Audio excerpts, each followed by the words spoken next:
Prospect Corner is back, and today we are focusing on the WHL. I've got Joel Henderson of Puck Preps here to talk about some fun prospects here on Locked On Blue Jackets. You're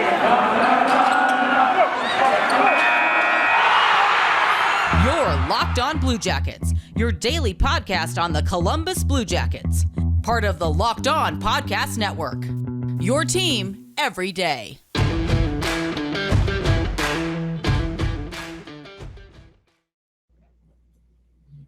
All right, so hello and welcome to Locked On Blue Jackets. We're part of the Locked On Podcast Network, your team every day. Before we get started, I want to thank everyone for making this your first listen of the day or first watch of the day if you are coming to me on YouTube. We are free and available on YouTube, on all podcast platforms, and I appreciate you for stopping on by. Today, we have got, as I mentioned off the top, another episode of Prospect Corner with the Blue Jackets sliding down the standings as fast as they can possibly go. It's looking more and more likely that we're going to end up with two top 10 picks in the upcoming draft. And so we're going to continue looking at some prospects. So I have got Joel Henderson of Puck Preps here, and today we're going to talk about Conor Geekie. So you may know him, if you don't know him, you probably know his older brother, Morgan Geekie, who is with the Seattle Kraken at the minute. But today we're going to talk about his younger brother. So, Joel, how's it going?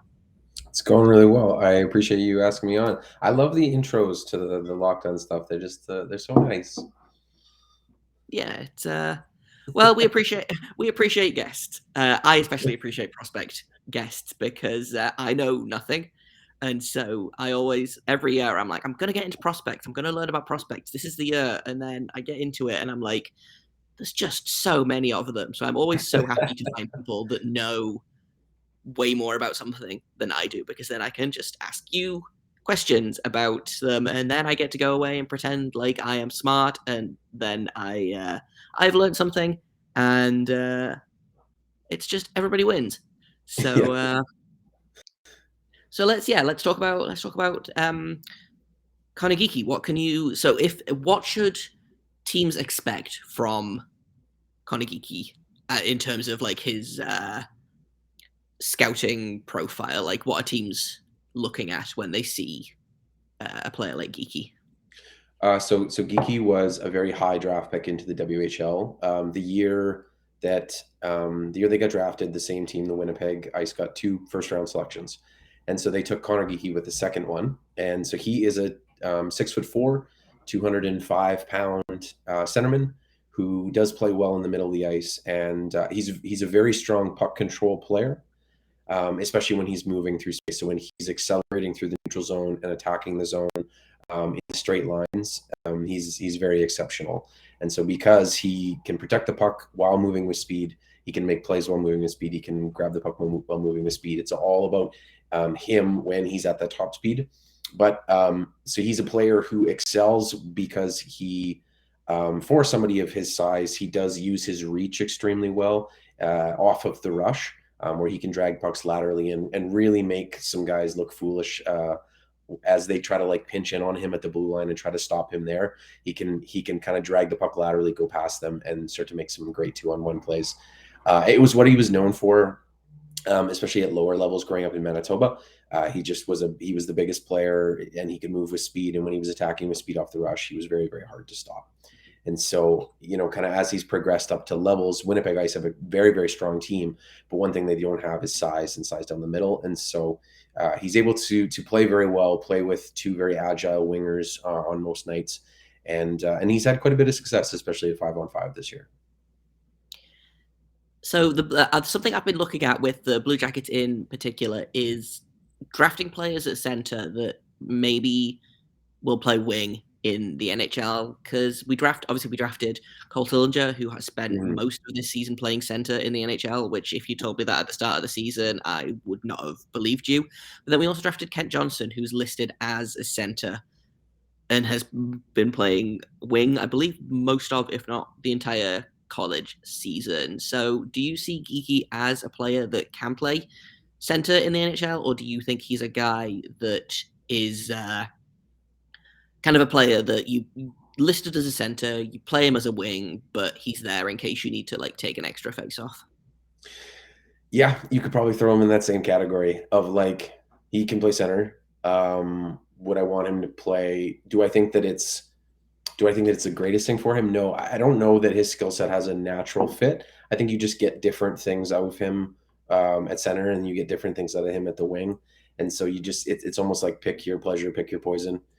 So he uses his reach very well. He's a very strong puck possession player. So when you're collecting the puck out of the zone, when he's making outlets out of the zone and stuff, it's always strong possession. And so he can take passes, receive passes, give passes with accuracy. And so his possession numbers and his transition numbers, I think, especially out of the defensive zone, are probably very good. I'm not a numbers guy in that sense. I kind of rely on some other guys, but he's a very good passer out of the transition of that.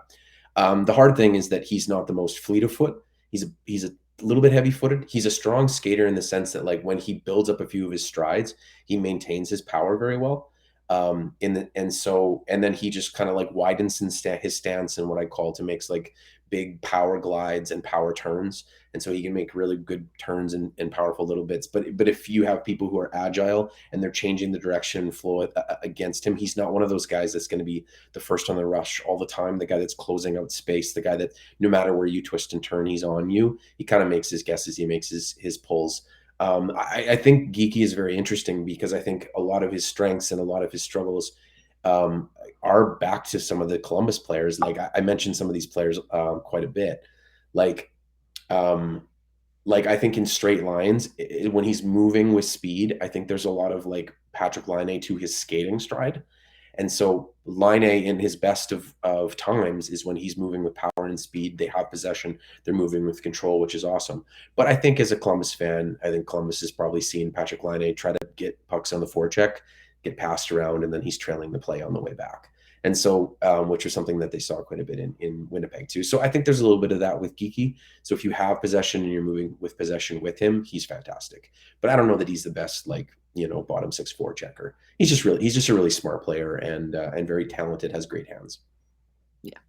So I like to try and get NHL comparables for prospects because we talked about it a little bit. For me, I'm not super up on prospects. I try and learn what I can, and I know listeners of the show probably aren't super up on the prospect as well. So I think it helps to kind of contextualize a prospect to use a name that they're familiar with. So would you say that, obviously, specifically to the Blue Jackets, Laine is kind of comparable to Geekie? Is there kind of a wider NHL comparable that you think is probably a little bit less familiar but more accurate?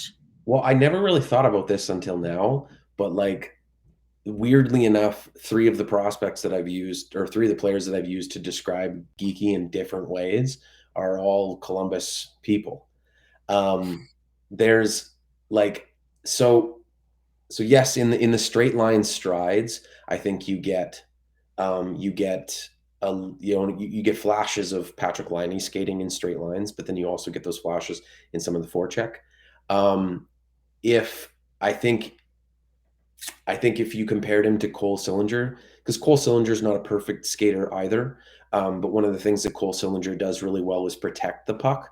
And so he protects the puck well on his edges, and he's able to like shield it with his body and really, really use that well.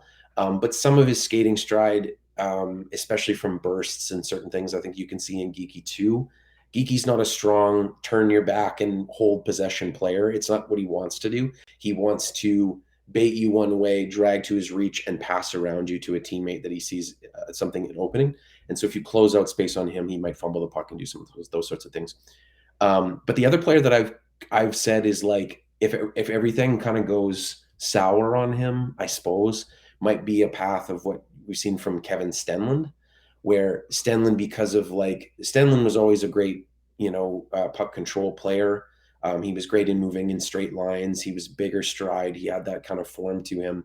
I'm not too sure on what went wrong with him, but there was potential there too, right? Like there was a huge amount of potential in Stenlund as he was playing on that third line. I'm not kind of sure where his path went, but I think those 3 players, like you can, for me anyways, I can watch and I can see certain little familiarities there. I don't know. Conor Geekie is a little bit of an anomaly as well, in the same way that I thought Cole Sillinger was a little bit of an anomaly. So it's harder to explain with a like this player plays like this, but it's basically he's a 6'4", 205-pound player, moves very well in straight lines, protects the puck super well while moving with pace. But when you get to the shorter kind of game and you get him, he needs to improve on kind of protecting the puck and turning his back to players, using his size more effectively, those kinds of things. He's a really, really strong finesse player that isn't really explosive from a standstill. So that's kind of his game. Yeah, Kevin Stenlund was such a not a disappointment, because I think that's too strong, but I was a big Kevin Stenlund fan. He played in the NHL most of last year, obviously on a very bad Blue Jackets team under a coach that, for whatever reason, didn't seem to. He liked like 3 of his players, and so Kevin Stenlund kind of didn't get a ton of ice time, but I liked where his career was going, and then he just hasn't been able to put it together. Like I said, I'm not sure what went wrong. I don't know whether he's still fairly young. He might be able to put it together. But yeah, I was excited for Kevin Stenlund, and I am sad that it did not seem to work out, because he seemed like a player that was really kind of poised to take that next step, and he didn't.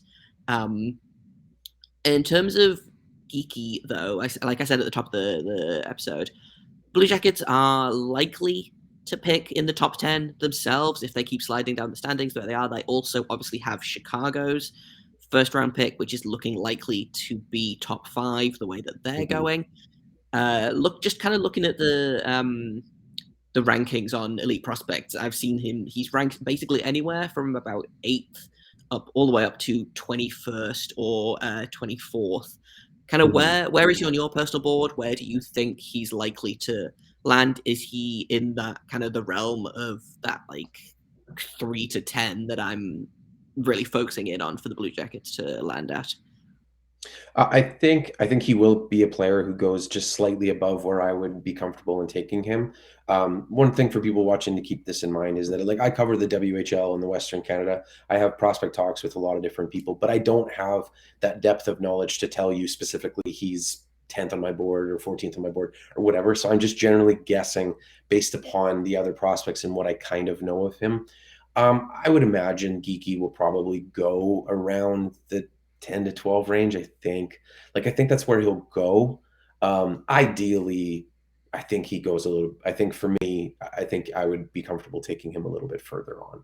I think if he's there around 15 or something like that, I think that's where I would be comfortable taking him, because he does come with a sense of risk, but he also comes with a sense of certainty based upon his size and his puck control. It's just some of the things to do with his pacing and his puck possession and how he keeps possession in the zone. One of the things that I think he's been commenting on himself that I just saw the other day that I had made comments on before is that he's working on his shot as well. He's trying to improve his shot. It was a little bit more of a slingshot, a little bit more of a flick, and now he's trying to turn more into his power and gain more hard shots in it. Some of his shots have been good shots. They just haven't been going in for him. I think, if you went and looked at his expected goals, it's probably higher than his actual goals, kinds of things, if you went at those shot metrics. But he's working on a shot. His shot's going to get better. I think he's going to try to use that a bit more. But I really like his hands, and I really like how smart the player is. And I've seen growth in him, which I wonder how much growth is going to happen in his skating, which I think I'm okay with that. But I'd like to see the 2 areas that I wanted to see growth in was his puck protection abilities and his shot, and they have grown. And so those are good promising signs for a player that's still adapting and still getting better.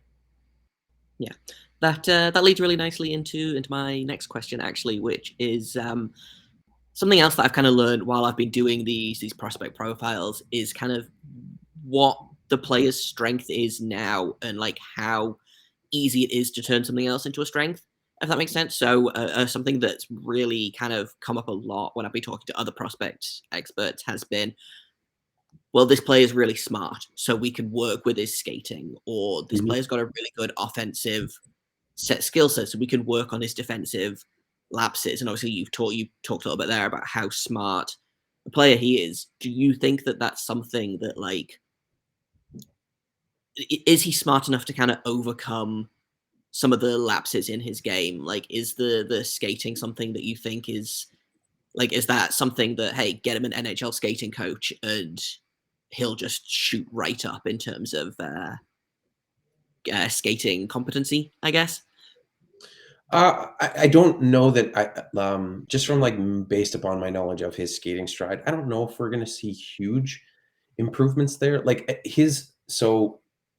said, he is very, very strong in straight lines. Like his pushes in and accelerating through the zones when he's moving in power are very good. And so with that being said, when he has that power all built, um, his turns are really powerful, and he's getting more powerful in his turns in the sense of like not losing that sense of power and acceleration in other areas. There's some guys who like they start and stop, and then they like boom, boom, boom. They're 3 strides into their next. Like they're very explosive skaters. He isn't, so he uses the power in his turns to be able to kind of like to get past that. It works offensively. It works. It doesn't necessarily work against smarter defensemen on the forecheck all the time, but it keeps him in the play. And one of the things which I think is really awesome is that you would expect a player like this maybe not be as strong of a defensive player as Geekie is, but I actually really like Geekie's defensive effort, because especially when it's off wing, like if he's the first person on the stride, like if he's the first person in the zone on the forecheck, you can make him bait one way, see him turning, and then like, you know what I mean? Like you can kind of mess him up. But when he sees the play developing as a secondary defensive option, especially as a centerman, he does really well to anticipate lanes, get in whatever, and cause turmoil, even in the defensive zone. Like I think he's actually a pretty strong defensive player. So he uses his skating really well to the best that he can already at this level. It just means that he's not as agile as you would want someone to be. What he needs to do is to widen his stance, I think, more often, especially when he's in positions to protect the puck. But he does want to like keep his strides shorter a bit. So there are little, to sum it up, there are little things that he could change in his skating in certain areas of the ice to be stronger to knock off the puck, especially in those moments where he can accelerate from guys that are closing in on him. There's ways that he can able to make his base stronger to be a more effective player, because he should have that in the sense of his size. And I think there's some guys, especially at the NHL level, that are just great at teaching guys how to do that a bit more. He likes to face the play. He likes to be able to see his passing options. I think some guys just don't like turning their back to the play when they see someone coming in, because they don't want to eliminate their passing options and eliminate their vision. He's a guy that wants to make plays, which is great, but it's just teaching a little bit more variety to keep puck control and possession maybe in the cycle more often. Yeah. I feel like when you talk about prospects, there is this urge to be like, well, how do we make him perfect at everything? And then you look at the NHL and it's like, Patrick Laine has never played defense a day in his life, but that doesn't mean that he's not a phenomenal player. Like Alex Ovechkin is another one. Allergic to playing defense, but no one's going to turn around and be like, well, he shouldn't have gone first overall because he doesn't know how to play defense. And so I think there is this urge to do that. And so, and it's something that I forget as well. I'm always like, well, should we draft this guy because his skating's not very good, or he's an offensive defenseman that isn't great in his own end and stuff. But he sounds like he could be a really intriguing option if the Blue Jackets end up picking that late. The trade deadline's coming. I'm still trying to manifest Max Domi to Toronto for a first-round pick, because I think we can trick Dubas into doing that. So we might have a later first-round pick to play with in the end. So if he's there, if he's there, he's there. If he's not, then it might be a shame. But if you're a team, especially if you have those lines that aren't built by dump and chase, like they're built by team possession, moving, strong passing, team passing, moving through the zone as a unit. A lot of his deficiencies get, especially the team that he's playing for now, Winnipeg ICE, they get the compliment to him is guys that can play a little bit more agile. That if you lose possession, they're the ones that can close out space a little bit more as a first forechecker, and then he can do some of that defensive zone because he's bigger, right? He's got wingspan. He can get his stick in on pucks. He can do those sorts of things too. So as a team, they're very, very good. And so for the first, most of the year, Conor Geekie played with two players who are extremely agile. So both his wings, very, very agile, very, very quick on their feet, very, very smart, possessive players. And they worked so well as a unit to kind of drive play. And their strengths, paired with his strengths, made for a great 5-on-5 numbers as well. And so if he can continue to do that, I think the last game that I saw, he was playing some time with Matt Savoy. and they kind of changed up the lines a little bit, which once again, it's the same kind of feel. So I think with Conor Geekie, if you have guys that can be the first to know the forecheck, guys that are smart puck possession players, then it can work, especially in transition games. So, if people want to know more about Conor Geekie specifically, or Winnipeg ICE players in general, or even the WHL in general, where can people find you and your scouting work? For sure. So the work that I do, especially with Puck Preps, and so Puck Preps is a website. It's at puckpreps.com. We cover everything from 14-year-old hockey players to like 19-year-old hockey players. Very often, so it's talking about guys that are going to potentially get drafted into the WHL, OHL, QMJHL, and then focusing it on guys that are moving through the systems into the USHL as well. So there's rankings of a number of those top players, especially as profiles on their website, on their ranking as well. You can click on the player profile and see some scouting reports of games or certain just general more reports. And then through there, we create rankings across the league based on birth year. And so it's a little bit different than necessarily an NHL draft year. So they're ranked by their birth year, which is kind of how they kind of get ranked through coming up through the system as well. And so like we just did a big coverage on the 2021 WHL draft for the 2006 borns. And so you can see all the guys that are born in 2006 and where they rank and kind of go.